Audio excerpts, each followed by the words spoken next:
Après le choc suscité par la dernière allocution d'Emmanuel Macron, l'heure est à la terreur et au deuil pour les Français. Dans la matinée de ce jeudi 29 octobre, aux alentours de 9h, la basilique Notre-Dame de l'Assomption à Nice a été frappée par une attaque au couteau qui, selon un premier bilan, a fait 3 morts, 2 femmes et un homme, le gardien de la basilique Notre-Dame, et plusieurs blessés.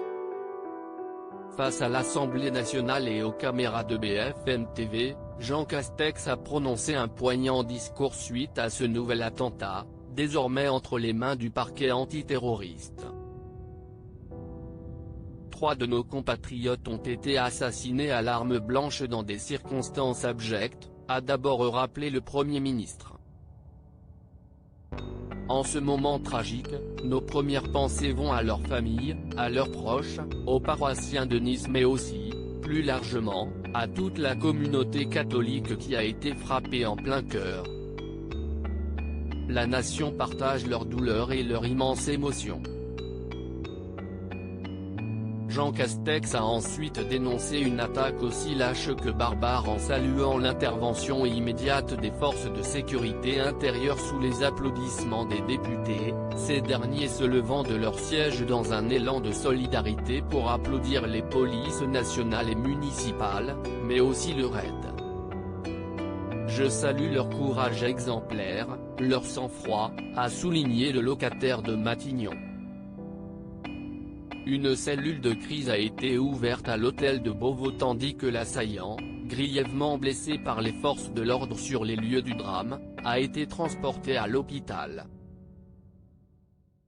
Jean Castex l'assure, la réponse du gouvernement sera ferme, implacable et immédiate.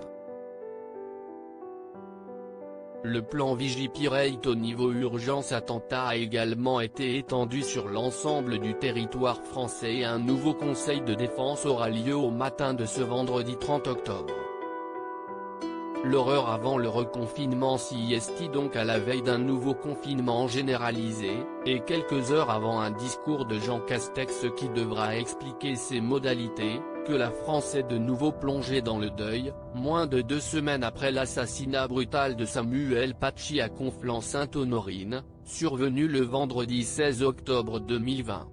Ce mercredi 28 octobre, après 3 conseils de défense consacrés à la gestion de la crise sanitaire, organisés à l'Élysée puis à Matignon, le président de la République Emmanuel Macron a annoncé le reconfinement de la population à partir de ce jeudi 29 octobre à minuit et jusqu'au 1er décembre 2020. Un confinement qui, contrairement à celui qui l'a précédé au mois de mars, sera aménagé puisque les établissements scolaires demeureront ouverts à l'exception des universités. Les étudiants suivront à nouveau des cours en ligne.